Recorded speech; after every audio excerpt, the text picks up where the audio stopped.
recall from General Motors could impact hundreds of thousands of vehicles, and it's raising safety concerns not just for drivers, but for first responders. Now, some local departments are speaking out after experiencing dangerous failures firsthand. And we want to get you involved in the conversation. Scan the QR code on your screen to answer tonight's question. You'll also see it at the bottom of your screen. And the I-Team's Valerie Bell is following this very closely. Valerie, which vehicles are part of the recall and what's at stake? Brenda, in a statement, GM says it will voluntarily recall certain 2021 to 2024 Chevrolet Silverado 1500, Tahoe, Suburban, GMC Sierra 1500, Yukon XL, Cadillac Escalade, and Escalade ESV models equipped with 6.2-liter L87 engines to resolve manufacturing issues affecting some engines. The company tells me the safety and satisfaction of their customers are the highest priorities for the entire GM team, and they are working to address this matter as quickly as possible. Tonight we hear from those impacted and how it's impacting emergency response. A warning on Facebook from Alabama Search and Rescue after one of its 2024 Chevy Tahoes reportedly lost all braking power at highway speed.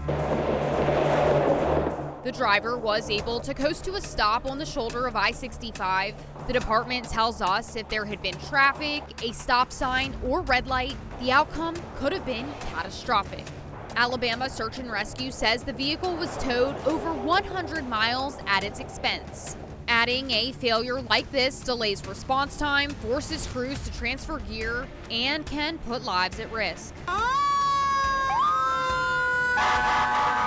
Centerpoint Fire District has 3 vehicles in its fleet affected by the GM recall, all used by administrators. Our group here, we run anywhere from 30 to 35 calls a shift. That vehicle makes about half of those. It never sits still. Battalion Chief Chris Horn drives a 2023 Chevy Silverado with under 40,000 miles. He claims the motor locked up, bringing the issue front and center. That battalion chief that's driving that vehicle is the ensign commander. If he doesn't have a vehicle, or if his vehicle's sitting there on the scene and it's idling with all his lights on, it locks up, then we have a problem. He can't talk on the radio. It shuts the whole vehicle down. Alabama Search and Rescue says it took 4 days to fix their vehicle due to parts availability. Chief Warren says his repair took much longer. It took over 3.5 months for me to get my vehicle back. The motor was replaced. GM tells us it expects only a small percentage of vehicles affected by the recall will require engine replacements. But since Centerpoint's vehicle returned, a new issue has surfaced. We have a fleet guy in our organization that does all of our oil changes in-house. Horn says it couldn't access the new oil type required by the engine fix. We tried to order that oil from them and they told us, hey, we can't order it. Okay, so I said, why not? So I called back, talked to the vice president of the company. He instructed to me that Exxon is holding this oil and only selling it to dealers.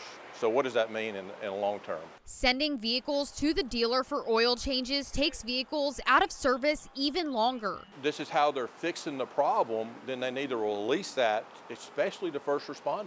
Irondale Fire Chief Josh McDaniel, who also serves as the president of the Central Alabama Fire Chiefs Association, is launching a survey to see how many agencies are affected. The big thing with the survey is to get that out there and to let people know it's going on and to see if there's going to be more people affected that we're not aware of yet. If that's the case, McDaniel says they'll take further action. I know there have been other departments that have had issues with their motors. Now, I don't know about as far as the same situation that I talked with Centerpoint about the being able to obtain the oil. But as far as some motor issues, I know there are some issues. The I-Team reached out to ExxonMobil. A spokesperson tells us there has been no change in our supply chain or distribution of the motor oil products recommended by GM. GM says it has not restricted the distribution of any recall-related remedy materials, including the 0W40 higher viscosity oil used with the population of recalled vehicles that pass dealer inspections. Chief McDaniel says his hope is simple.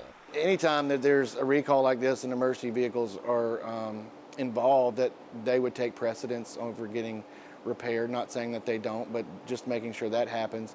And that if we are having an issue with them being able to get the oil, that we can get that resolved so that, you know, shops can continue to maintain their vehicles for their fleet and their city in a timely and costly manner. As departments continue navigating this recall. Vehicles for emergency services are part of our lifeline, and when we don't have those operational, that affects how departments respond. At the end of the day, it is crucial for us that our vehicles are running and running like they're supposed to.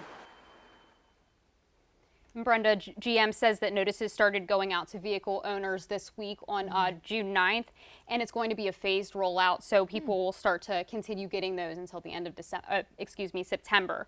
Now, right now, the company says they're ramping up their engine production and believes there's enough parts on hand to meet the demand that's going to be required, but again, emphasizing that they only believe a small amount of those impacted vehicles are going to need a full engine replacement. Yeah, and those engine replacements can be expensive, but if someone should receive one of these letters, what's the fix, Valerie? So dealers, of course, will inspect the engine. If it fails, it will be replaced or repaired, however that's going to be necessary.